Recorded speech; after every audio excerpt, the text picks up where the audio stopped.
Shalom Uberajá. Vamos a seguir hablando en este capítulo 3 de la historia de los hebreos en Cuba. Y otro de los elementos interesantes que hemos encontrado en la historia económica del pueblo de Israel, hemos visto en este libro que a bordo de las carabelas de Colón, dejando atrás el puerto de Palos, con los últimos judíos expulsados de España, hay por lo menos 5 judíos que fueron bautizados justo antes de la partida, o sea, conversos de manera inmediata antes de montar las carabelas de Colón. Y tenemos como primera persona a Alonso de la Calle, el famoso Rodrigo Sánchez de Segovia, que es el padre de Gabriel Sánchez, uno de los financistas del proyecto de Colón, que habíamos visto su participación tan activa en el capítulo 2 de la historia de los hebreos en Cuba. El Marcos el cirujano tiene esa especialidad. Bernal de Tortosa, médico que la Inquisición liberó tras haberlo hecho asistir a la muerte de su mujer. Y Luis de Torres, muy conocido por todos ya en este tercer capítulo de la historia de los hebreos en Cuba, que fue intérprete a cuenta del gobernador de Murcia. O sea, estamos viendo de que Colón en sus carabelas no solamente era Luis de Torres, estamos viendo 4 personas más convertidas y bautizadas así a última hora para montarse allí en esta expedición cuando ya no quedaba tiempo precisamente para el decreto de expulsar a los judíos de España o que se convirtieran. Estamos viendo esta cuestión. Y además ya habíamos hablado en otros episodios, en el episodio pasado de Rodrigo de Jerez, en el cual también participa activamente, pero no es un converso de última hora. O sea, estamos viendo aquí conversos de última hora para entrar en esta expedición hacia ese nuevo mundo, hacia esa nueva libertad que precisaban ellos y que necesitaban tanto. Y este es un elemento interesante a compartir. Y es que la historia de los hebreos en España es muy grande. Antes que España fuera España, antes de que existiera todo este imperio que se crea a partir de esta expedición de Colón y todas estas conquistas de este nuevo mundo, los judíos ya vivían allí. Hubo puestos de comercio del rey Salomón 1000 años antes de la era común, desarrollándose hasta que se convirtió en Sefarad. Y después también territorio donde fue un punto estratégico para el imperio romano. Los visigodos que fueron reemplazando a los romanos allí hicieron ilegales de que los yehudí, de que los hebreos tuvieran propiedades en esas tierras, y los posteriores mandatarios, ya sean vándalos, moros y católicos, siempre encontraron medidas para expulsar a los judíos de los distintos territorios. Y a pesar de todas estas cosas, siempre prosperamos porque está escrito en la Torá de que somos un pueblo bendecido. Y por lo tanto siempre encontramos prosperidad en medio de todas las vicisitudes que nos hacen pasar los demás. En los siglos XVI y XVII, posterior a la conquista de Colón, los judíos conversos también fueron arrestados, torturados y sentenciados en las tierras del Nuevo Mundo. Sufrieron persecuciones y muchos de sus bienes fueron confiscados. Fueron sentenciados a trabajos forzados, por ejemplo en las minas de sal de Venezuela. Pero a pesar de todas las persecuciones, los judíos prosperaron. Y hay informes de la Inquisición de eso. Por ejemplo, a través de informes de la Inquisición, en Lima, Perú, La Inquisición reportó: la ciudad está llena de judíos. Todo pasa por sus manos, desde brocados hasta el silicio, diamantes hasta las semillas de comino, desde las más preciosas perlas hasta las viles guineas negras. O sea, las cuestiones también del comercio de esclavos. O sea, todas las cuestiones estas pasaban por manos de Yehudí, nuevos conversos, marranos, personas que estaban en todo el comercio. En Potosí, en Bolivia, con sus montañas de plata, es un negocio casi exclusivo de los judíos.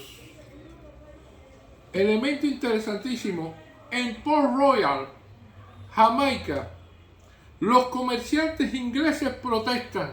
Dicen: los judíos compran toda la carga de los barcos mercantes, se reparten la mercancía entre ellos y vendieron en las colonias con sus agentes comerciales. Y era una práctica común que va a existir, de que varios yehudíes se juntan y trabajan en conjunto formando una compañía, o a veces ni forman una compañía juntos, pero colaboran entre ellos. Y pueden comprar los barcos enteros del mercante con todas sus características, o sea, con todos los elementos que traen. Y uno es bueno vendiendo tela, y otro es bueno vendiendo comida, y otro es bueno vendiendo otros bienes, y al final todos logran encaminarse y prosperar juntos en comunidad.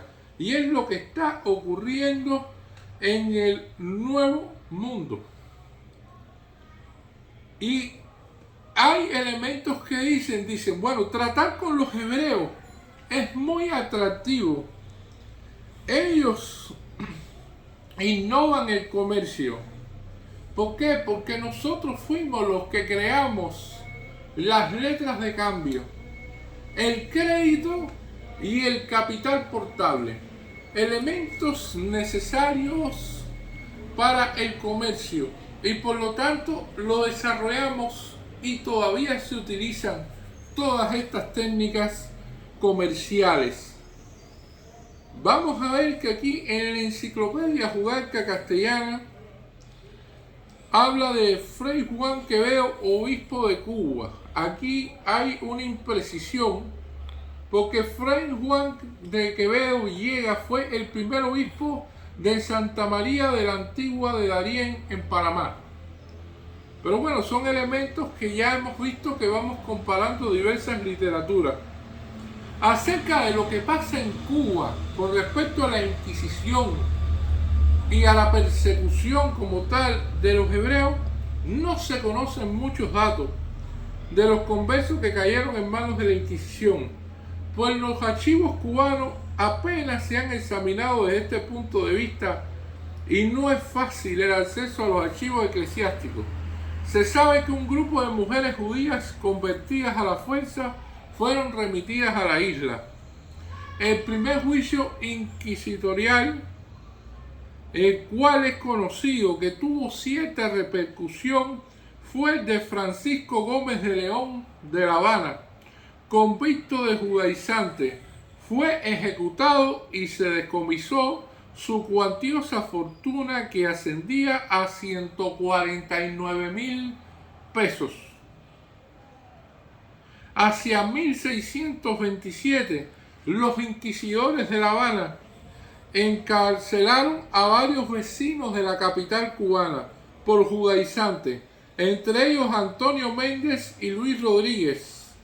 Pocos años más tarde, hacia 1636, varios de los vecinos más ricos de la ciudad, entre ellos Blas Pinto, Juan Rodríguez Mesa y Francisco Rodríguez de Solís, fueron acusados por judíos y tuvieron que pagar una multa de 150,000 pesos, además de sufrir otros castigos. Nosotros vamos a ver de estos datos que está dando la Enciclopedia Judaica Castellana, de que hay un elemento común en todos estos juicios notables que todas estas personas tienen una cuantiosa riqueza, que son comerciantes exitosos, que son personas de éxito y que por eso son blancos precisamente de la Inquisición. Puede ser de que no sean judaizantes, pueden ser de que sean con nuevos conversos o conversos como se le quiera llamar, que no estén judaizando, que no se comporten como despectivamente se le llama como marranos, pero que sencillamente debido a la envidia que le tienen los demás comerciantes, debido a todo ese cúmulo de bendiciones que tienen, entonces sean reportados ante la Inquisición para quitarle lo que tienen. Porque ¿cómo se financia la Inquisición española? Y es un elemento interesante. No es a través de la corona propiamente, que tiene un gran número de riquezas que se reparten hacia ellos, sino es precisamente confiscando, descomisando, imponiendo multas a los que sí tienen dinero y a los que ellos llaman judaizantes o que llaman herejes o que llaman marranos, lo que sea. Y entonces, teniendo en cuenta eso, es a partir de esos decomisos y a partir de esas cosas que ellos le quitan a estas personas conversas, es lo que la Inquisición utiliza como dinero para financiarse a sí misma. Por lo tanto, lo que tienen en común todas estas personas es que tienen muchísimo dinero y que pueden pagar multas altísimas. Otro nombre que encontramos entre las víctimas de la Inquisición de La Habana en la misma época son Luis Méndez de Chávez, Luis Gómez Barreto y Manuel Álvarez Prieto.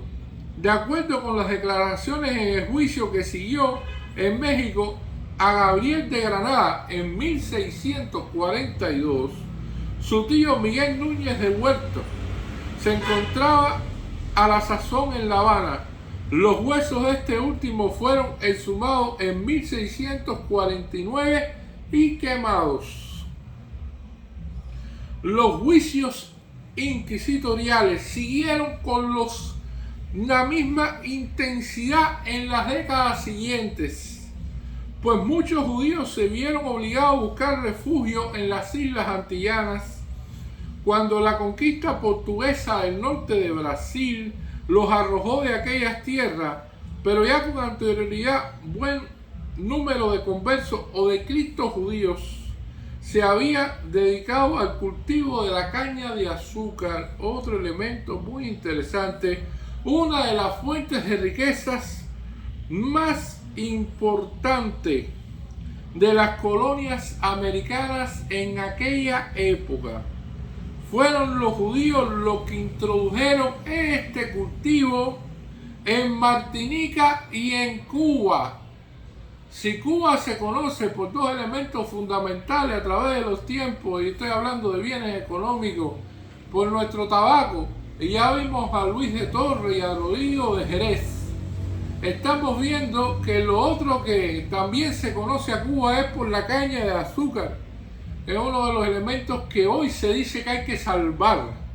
Bueno, la caña de azúcar fue introducida por los judíos portugueses, pero estos judíos fueron oficialmente presentados como portugueses, pese al hecho de que se perseguían a los cristianos nuevos en las colonias.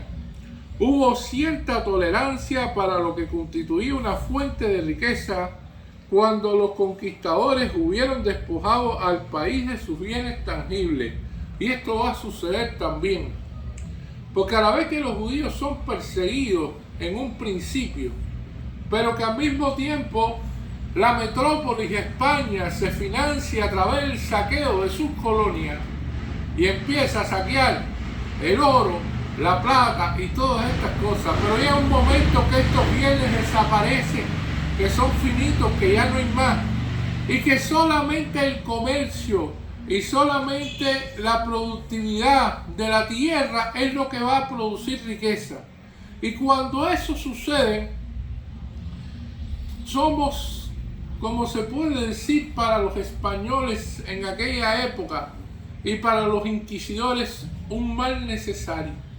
porque somos los judíos los que sabemos cómo hacer producir, cómo comerciar, cómo realizar todos estos elementos para traer prosperidad. Y es un momento que es tan terrible las consecuencias de lo que hace la Inquisición, no solamente para la familia judía que es despojada de sus bienes, sino para el comercio en sentido general, porque eso espanta a los demás comerciantes. Eso crea un problema en la región. Y entonces después lo que viene es una hambruna terrible, y lo que viene después es sencillamente una recesión y una inflación y toda una serie de elementos. Tal es así que cuando se atacó a los judíos portugueses que tenían que ver con la trata de esclavos de África, y todo este elemento sufrió un duro golpe en los mercados de esclavos en La Habana, el precio subió un 25%, que era la mano de obra que se utilizaba en todas las plantaciones, y eso trajo consigo de que aumentara el precio de todos los productos como tal que se producían aquí en Cuba, creando un proceso de aumento de precio enorme que duró varias décadas. O sea, todos estos elementos son interesantísimos de cómo los judíos aportan al comercio en todos estos lugares, y por eso hubo cierta tolerancia para lo que constituían una fuente de riqueza cuando los conquistadores hubieron despojado el país de sus bienes tangibles. Muchas gracias.